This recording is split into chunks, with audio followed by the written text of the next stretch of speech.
You see, this started as a way of me going, I think I found a bug in Blender. It turns out I'm just a little bit dumb.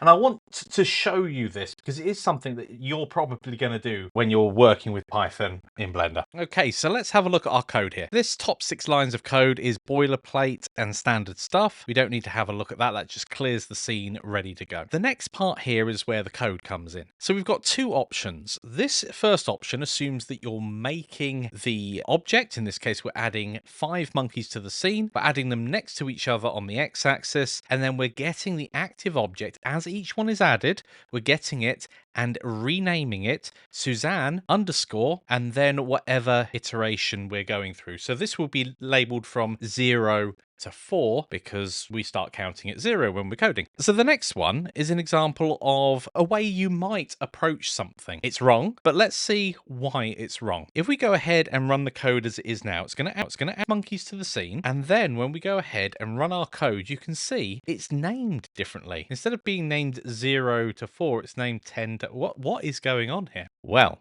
let me tell you, because I felt very dumb once I worked out what was going on.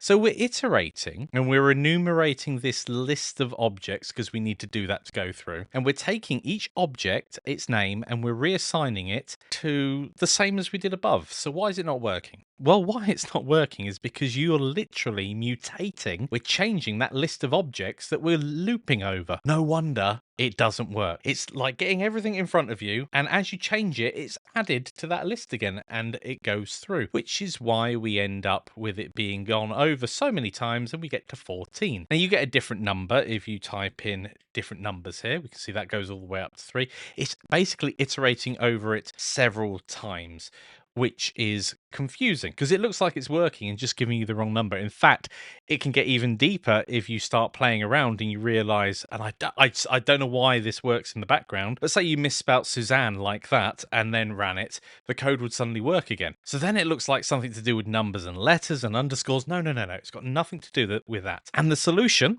is very straightforward. We need to take a copy of this list of objects and work on that. And then it's not going to be changing as we're iterating through it.